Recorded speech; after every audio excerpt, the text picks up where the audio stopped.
This is Jada McHayden back for my next video, which is going to be on Arrow, Season 4, Episode 5, Haunted. Well, it was a peculiar episode to say the least. Many things happened, some good, some bad, and it affected a lot, if not all, of the characters. So to begin, obviously we know that Sarah escaped from the holds that Laurel had on her, and obviously due to having been dead for such a long duration of time, her soul has left her body, so she's just going around killing people. But I guess thankfully, if you can even be thankful for this, she's only killing thugs and criminals. Not that that's a good thing, but it's better than killing innocents, I guess. We first see her obviously in that first scene where the waitress is taking some bags out, and after she knocks out the two guys who are proceeding to attack her, she almost starts to proceed on the innocent until she's stopped by the cops, and then she runs off. Obviously, this is a huge reveal that Sarah's alive, something that Oliver doesn't yet know. And obviously, we know once he does know, he's going to be a bit ticked off that he wasn't told by Laurel or Thea. But, Oliver has absolutely no right to be mad at the turn of events because he did the exact same thing to save his sister. And sure, Thea wasn't dead, but if Thea had been dead, he still would have done it.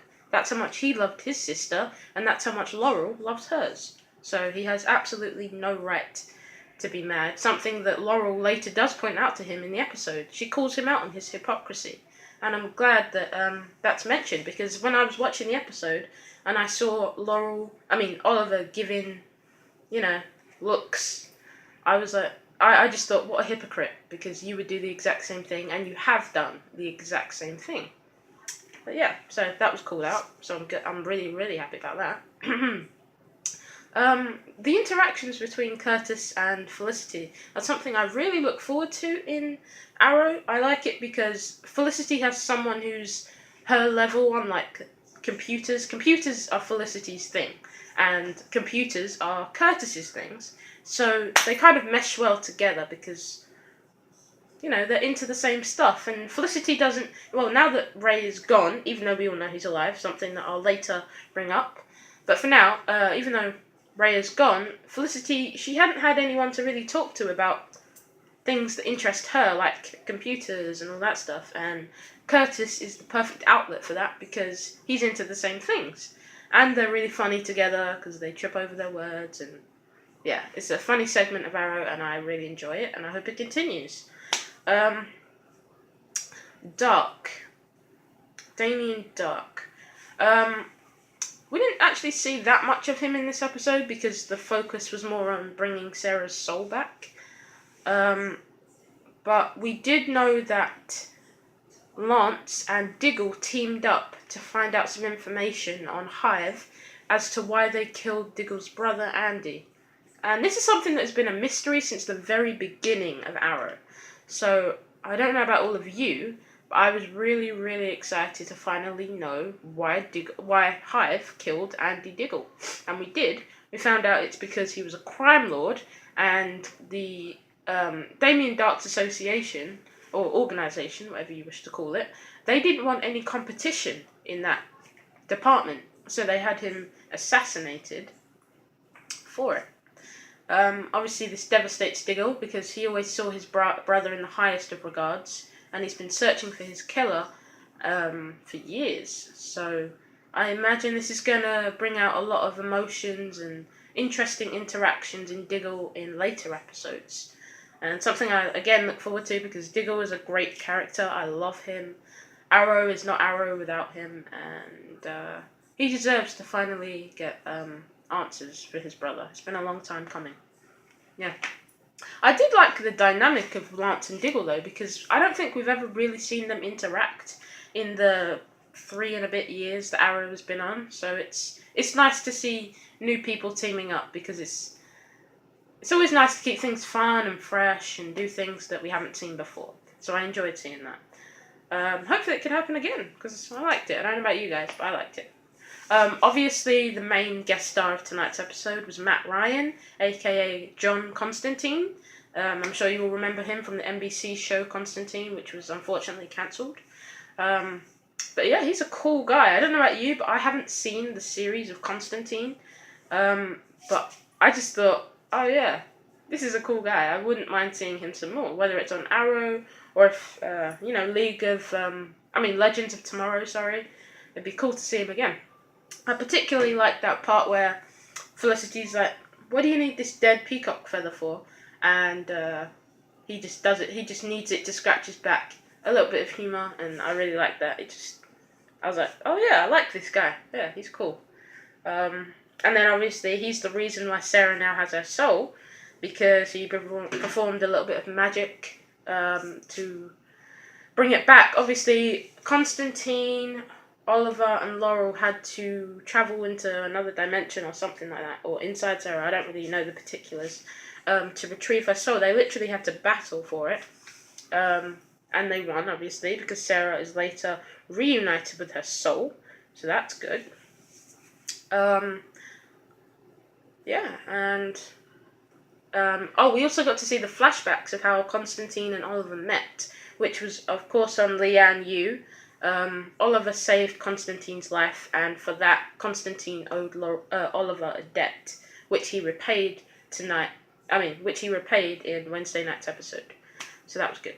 I was actually expecting something a bit more intriguing to be the reason why Constantine owed Oliver a debt, because I remember reading articles online saying that there was some surprising reason why Constantine owed Oliver, but it wasn't really surprising. It was just saving his life, which is, just the norm for Arrow. But no complaints. It was a good segment.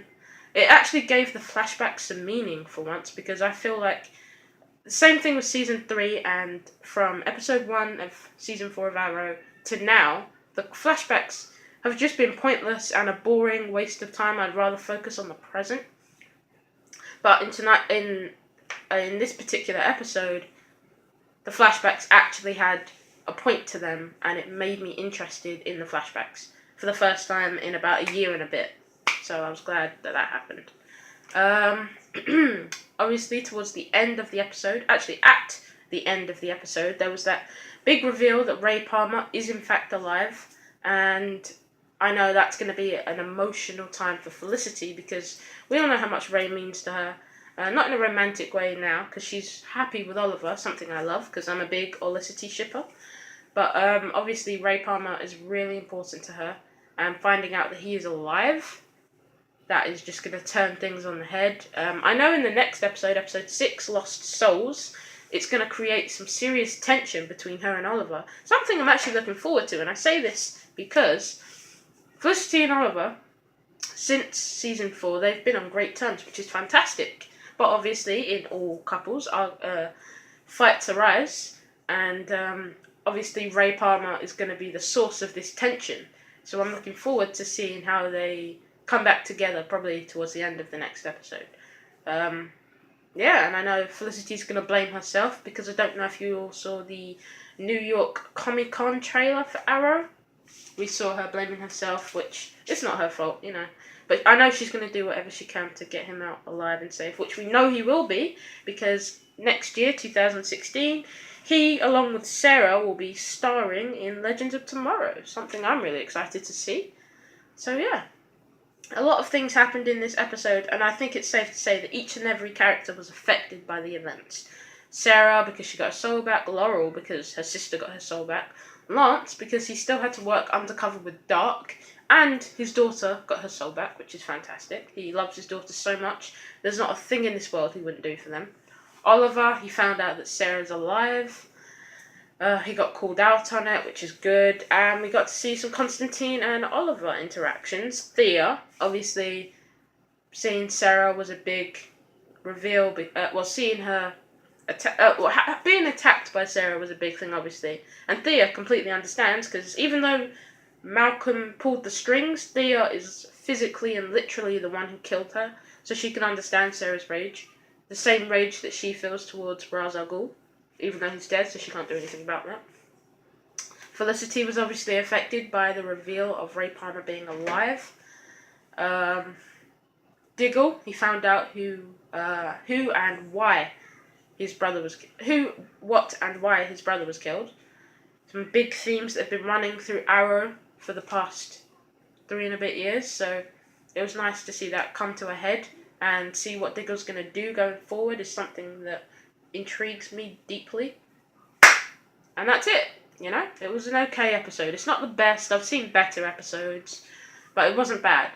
If I had to rate it out of 10, I would probably give it a 6. A 6. I've got to say, one big down for me, a negative, would be all the Laurel and Oliver focus. I didn't really enjoy that, I'm not the biggest fan of Laurel's character. I haven't liked her since the beginning of Arrow, but I've started to warm up to her more in season 4.